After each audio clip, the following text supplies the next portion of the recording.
Bueno, ahí está la presentación. Yo, además de trabajar en la Fundación Creando Salud, trabajo o participo del Departamento de Salud Pública del Regional Santiago del Colegio Médico y del Departamento de Políticas de Salud y Estudios a nivel nacional. Dicho eso, bueno, parto. Bueno, lo primero que hay que señalar es que nosotros tenemos efectivamente, y yo creo que en esto hay una coincidencia en relación a que existe un déficit de infraestructura que es grande. Bueno, ya se mencionaba al principio, la OCDE plantea o tiene un promedio, aquí yo tengo el del 2013, de 5 camas, 5,04 camas por cada 1000. Nosotros en Chile, contemplando todas las camas a nivel hospitalario, tenemos 2,18. Y aquí hay un tema que es fundamental, o sea, me parece que el tema de proveer infraestructura de salud es una tarea fundamental de nuestras autoridades sectoriales y que en el fondo lo que garantiza es el derecho a la salud y de acceder efectivamente a la atención sanitaria. Algunos elementos, hay una escasa inversión desde el 73 hasta el 2008 en infraestructura de salud. Eso genera efectivamente problemas a la hora de poder satisfacer las necesidades del país. Desde el 2009 en adelante sí se observa que hay un creciente aumento de los recursos, pero estos recursos han sido suficientes para poder superar estos problemas.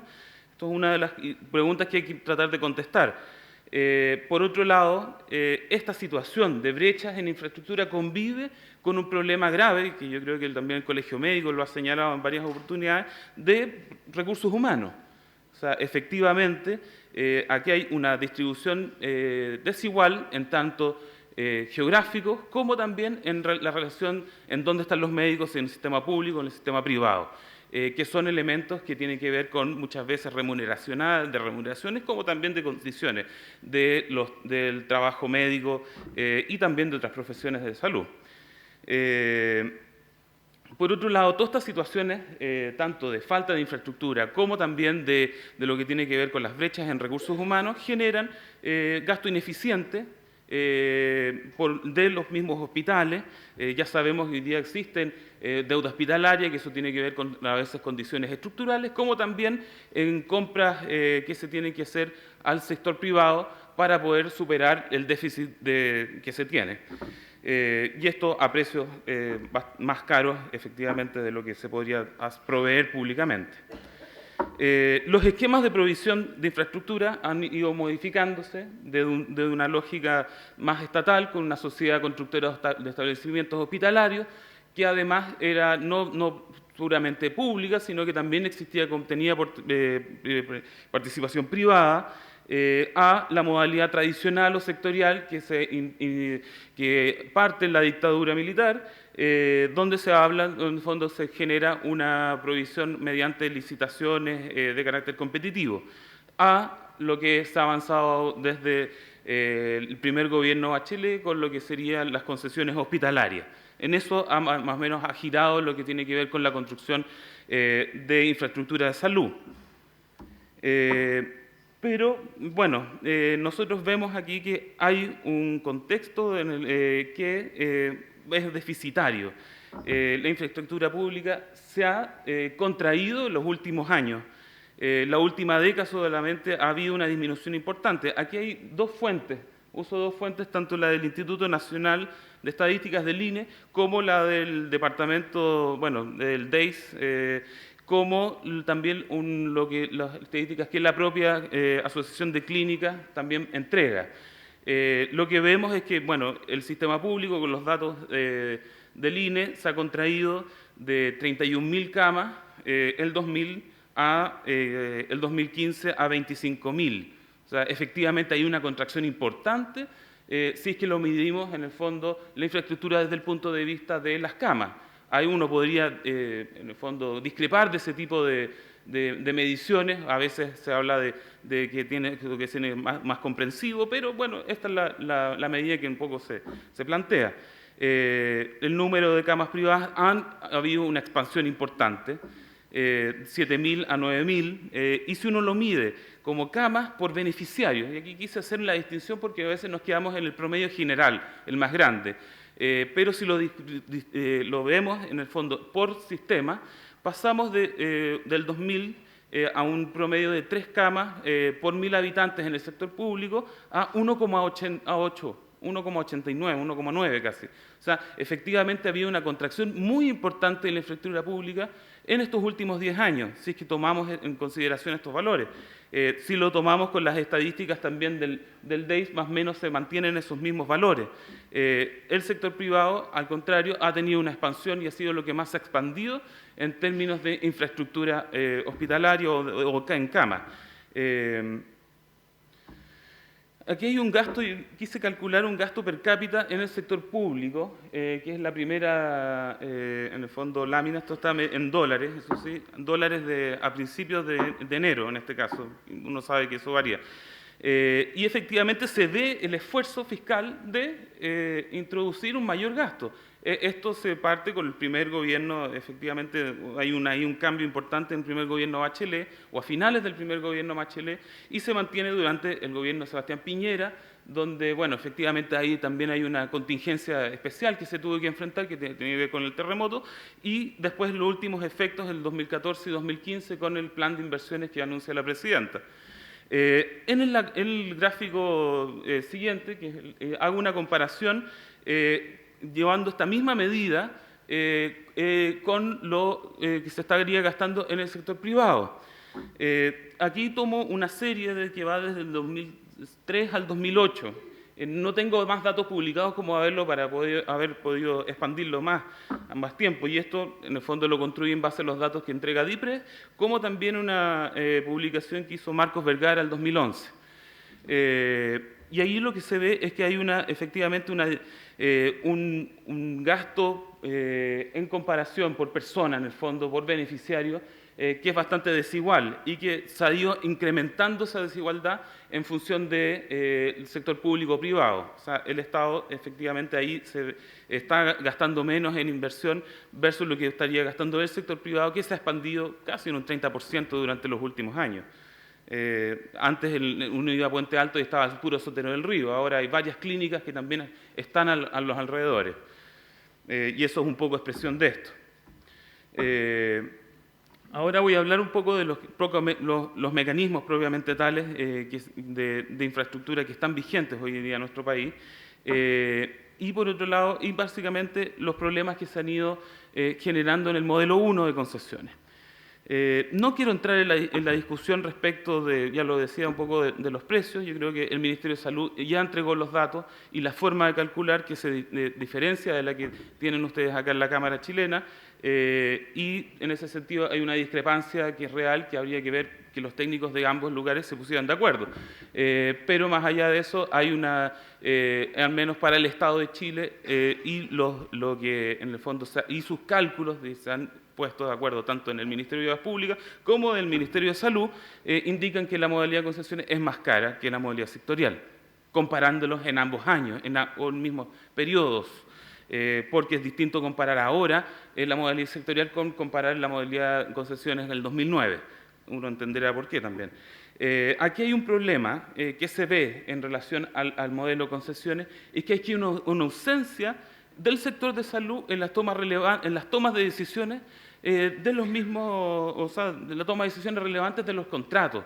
Efectivamente, quien tiene la tuición o es encargado de realizar todo el tipo de toma de decisiones relevantes es el Ministerio de Obras Públicas, que sabe de construir, pero probablemente no tenga mucho la capacidad técnica de opinar respecto a las contingencias de salud propiamente tales.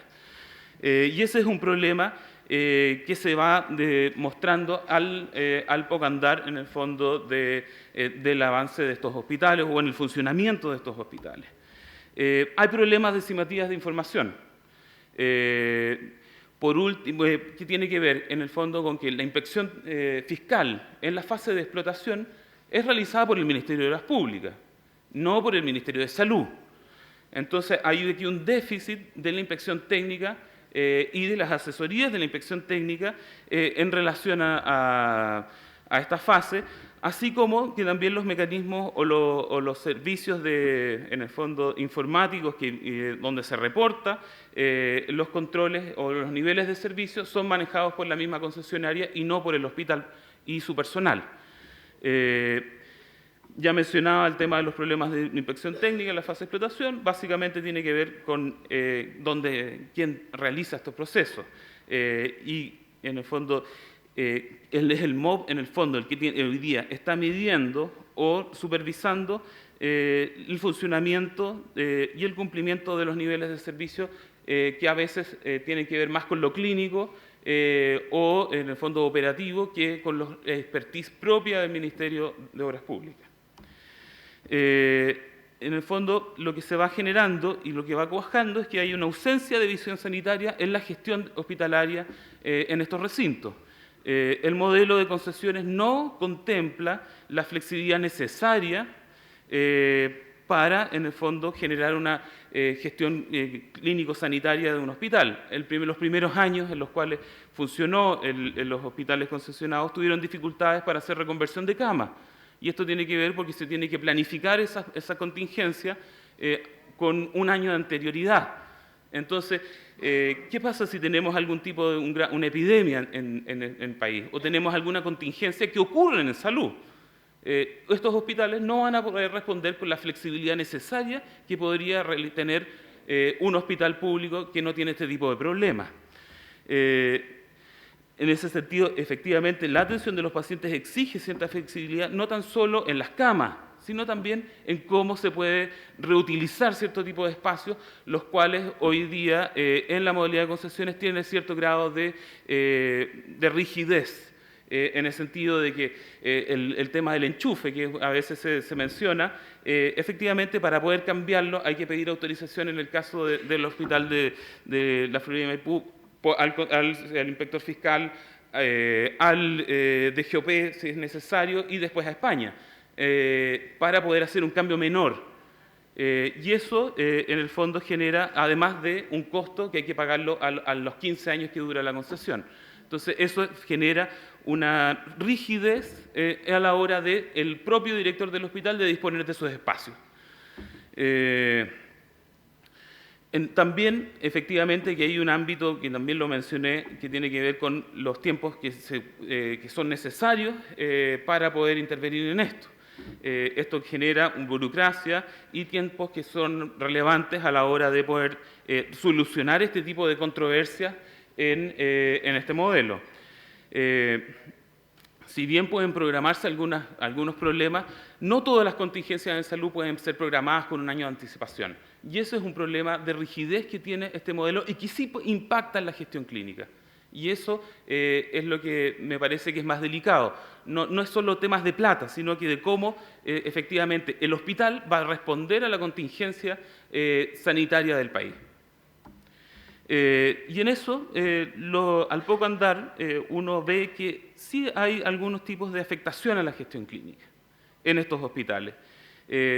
Considerando, aquí hay una tabla, en el fondo, donde se hablan de incumplimientos en los niveles de servicio, incumplimientos en los indicadores centinela, que son los indicadores que no se pueden, en el fondo, por ningún motivo incumplir.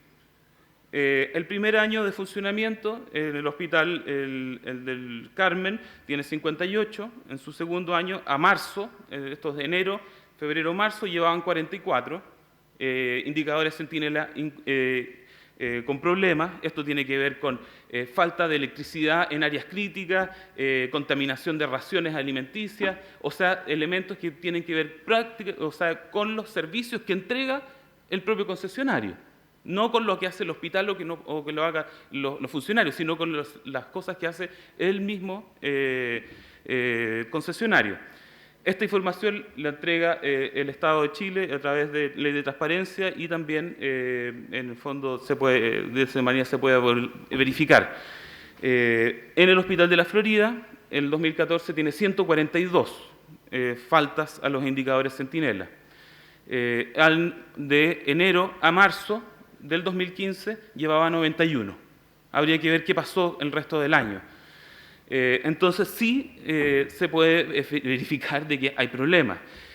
Ahora, para que hacer algunos tipos de clarificaciones, yo creo que esto sería bueno, también compararlo o generar efectivamente un estudio de la política pública y realizando comparaciones que puedan ser con una provisión sectorial de estos servicios, cómo se comporta. Ahora, sí hay que señalar, efectivamente, sí, la mayor parte de los servicios que están dentro de la concesión hoy día sí son provistos por terceros. El problema o la ventaja de eso es que si lo hace mal, yo al año o a los 2 años lo puedo cambiar. Aquí no puedo cambiarlo sino hasta 15 años después. Entonces, ese también es un elemento que hay que analizar.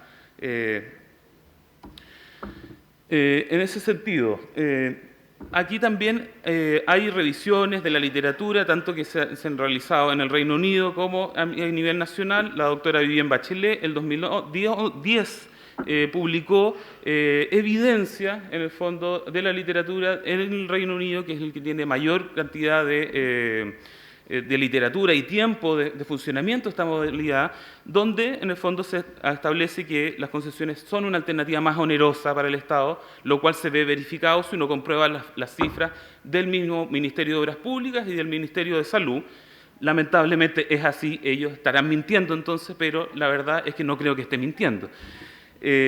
Por otro lado, no se evidencia en la evidencia del Reino Unido que haya habido un mayor aumento en la capacidad hospitalaria del sistema, no se aumentó a pesar de que se prometía eso, y también se afirma en la experiencia del Reino Unido que había un desmedro en la calidad de la atención que tiene que ver básicamente con el problema que ya hemos señalado, con la inflexibilidad de los contratos. Que se genera producto también de un modelo de negocio que está presente allí. Ahora voy a hablar de la otra parte. No quiero solamente criticar el sistema de concesiones o generar elementos problemáticos que hay ahí. La modalidad tradicional o sectorial también es provista por los sectores privados, más allá de que se diga que es pública o no. Y eso también es algo que a veces pasa de colado como si fuera público. Es provisto por el sector privado. Pero aquí tenemos un sistema que también es bastante ineficiente. Tenemos en el fondo un esquema para gestionar este tipo de proyectos que se tiene que realizar a través de 29 equipos técnicos dispersados por el país, que tienen que hacer las evaluaciones y el diseño de los proyectos, o sea, de cada uno de estos servicios, tiene que realizar esto, además de postular a la evaluación social del Ministerio de Desarrollo Social y postular en el fondo una modalidad de financiamiento, sea por el Fondo de Desarrollo Regional o presupuesto sectorial. En ese sentido, hay un manejo quizás un poco ineficiente de lo que tiene que ver de cómo se está hoy día pensando la inversión sectorial. Y en ese sentido hay quizás algunas posibilidades de mejora. Y después de todo ese proceso que tiene que pasar, en el fondo, la inversión sectorial va a licitación para que un privado se lo adjudique el proyecto y después administrarlo. Durante el 2014, efectivamente, hay un anuncio de un plan millonario. En esa época se hablaba de 4.000 millones de dólares, que ahí está citado, implicaría 10.000 camas no nuevas, sino que 7.800 de reposición y 3.000 nuevas. Por lo tanto, quizás no se mejorarían las brechas en el fondo finales que se tienen en el sector público de infraestructura con este plan, a pesar de que puede ser positivo. Y además se han generado problemas en relación a cómo se ha ejecutado este plan. Para todos, todos sabemos que el 2015 efectivamente hubo problemas de ejecución de los recursos, que se expresó esto en una ejecución lenta y que básicamente los desembolsos de los presupuestos se realizaron el último mes del año. El 50% de la cartera se ejecutó el diciembre del 2015. Además de que se ha cambiado el plan varias veces ya. Ya no sé cuál finalmente va quedando. Hay 20 hospitales que eran los originales, hoy día son 27, pero se está privilegiando los hospitales de menor complejidad por sobre otro tipo de proyectos más grandes. Entonces aumentan efectivamente el número en función de poner hospitales más chicos. Y aquí hay un tema que me parece interesante, que es el costo del metro cuadrado. Efectivamente, si uno mira, aquí yo tengo del 2009 al 2013, la modalidad sectorial tiene un promedio bastante bajo de costo por metro cuadrado. El hospital de Puerto Montt tiene el más bajo, un 29 UF por metro cuadrado. El último hospital, o uno de los últimos hospitales que adjudica la administración de Sebastián Piñera, Gustavo Frique, tiene 40. Un precio bastante razonable. Pero después del 2014, cuando vemos las licitaciones 2014-2015, vemos que hay un aumento significativo de los precios. Bueno, el hospital de Puerto Williams se entiende que sea más caro, al igual que otro más, que es el de en Aysén, Puerto Natales. Bueno, efectivamente son zonas bastante más complejas. Pero hay que señalar de que se verifica un aumento de los precios bastante alto.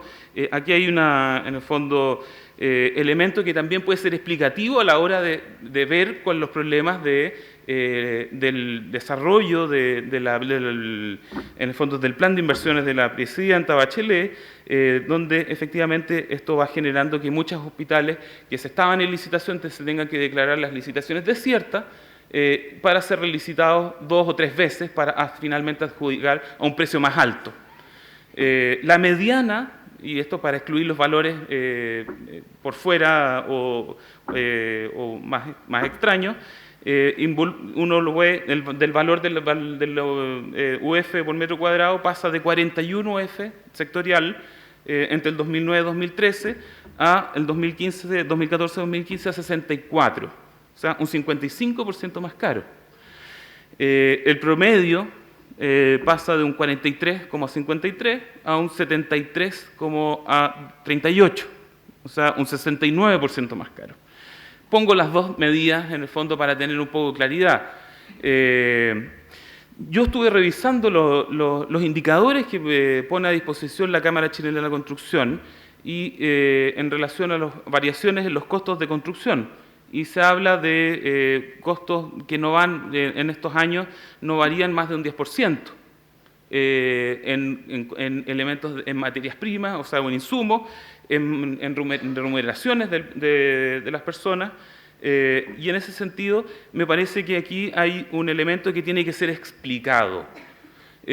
Porque, si bien las variaciones pasan, que son reportadas por la Cámara Chilena de la Construcción en esos ámbitos de remuneraciones, de insumos o misceláneos, se modifican en un 10%, ¿por qué tenemos variaciones de precios que van entre un 55, que es la mediana, a un 69?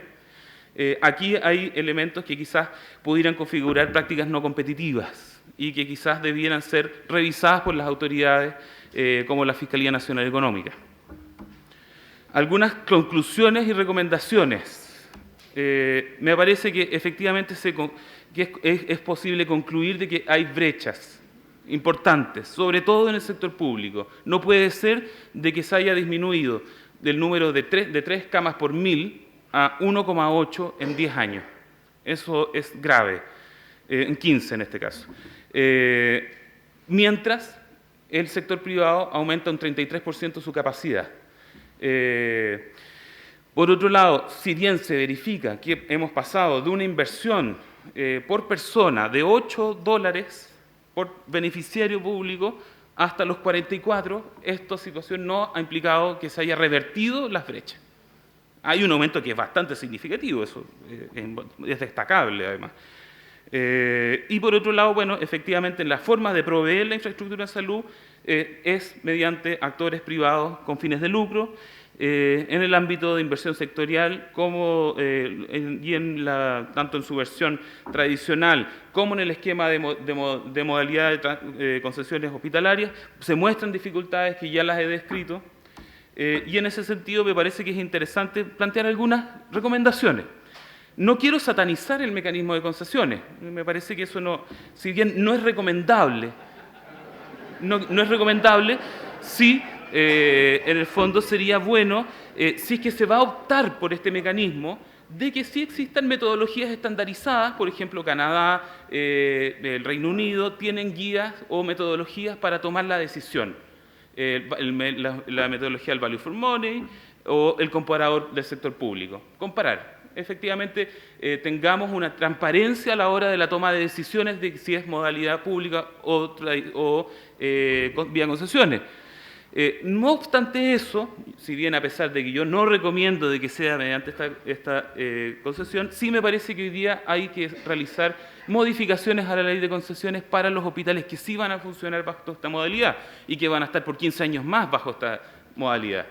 En ese sentido, me parece que formas de mejorar o atenuar elementos perversos del modelo implica generar, por ejemplo, solicitar al gobierno que haya un traspaso de las funciones de la inspección fiscal en la fase de explotación.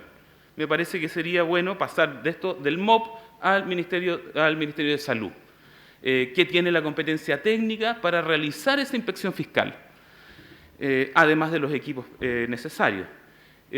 Los mecanismos de pago. Nosotros hoy día estamos pagando por elementos como el subsidio a la operación, subsidio a la construcción. ¿Por qué en Reino Unido se está, por ejemplo, recomendando la idea, me parece bastante pertinente, de mecanismos de pago que estén condicionados al desempeño? En el fondo, para asegurar, en el fondo, no tener los problemas de calidad que ya fueron descritos. Y eso, en el fondo, asegurando, por supuesto, costo-oportunidad, o sea, el costo-oportunidad y también comparadores con el sector público. Se requiere, además, poseer un sistema formal y seguro de control de los niveles de servicio que presta la concesionaria, administrado bajo la supervisión del propio hospital. En relación a la modalidad sectorial, yo me voy a tener un poco acá antes de pasar a lo otro.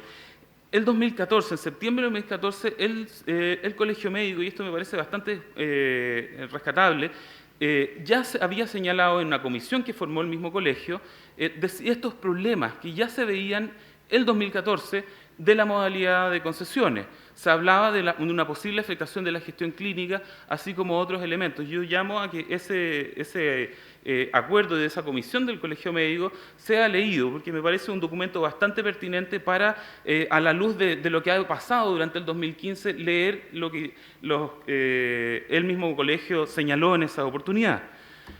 Ahora, respecto a la modalidad sectorial, yo creo que sería importante fortalecer las capacidades de inversión del Ministerio de Salud. Y esto quizás implica darle a la unidad de inversiones el rango de división general, para que tenga la capacidad y autonomía, o en el fondo, no sé si no autonomía, pero hacer una planificación de la infraestructura sanitaria que sea más adecuada de lo que tenemos hoy día, que está disgregado en 29 servicios y una unidad a nivel ministerial. Esto implicaría una mejor capacidad para también reclutar el personal técnico necesario. Otros elementos que pueden propiciarse para mejorar los tiempos y eficiencia pueden ser, por ejemplo, propiciar o licitar la producción de diseños estandarizados, tanto de consultorios como de hospitales. ¿Por qué tenemos que tener 60 hospitales con diseños distintos? ¿Por qué no licitamos 3 tipos de hospitales y lo construimos y replicamos a lo largo del país con las diferencias climáticas o geográficas, o por supuesto, pero en el fondo eso generaría menores tiempos y ahorros de recursos, o sea, un gasto más eficiente? Y por supuesto, quizás más a largo plazo, y que también tendría elementos constitucionales que habría que revisar, sería quizás replicar o seguir algunos esquemas de la Sociedad Constructora de Establecimientos Hospitalarios, pero quizás actualizados a los tiempos actuales con una mayor participación del sector privado en este tipo de esquemas o en un tipo de agencia. Eso, muchas gracias.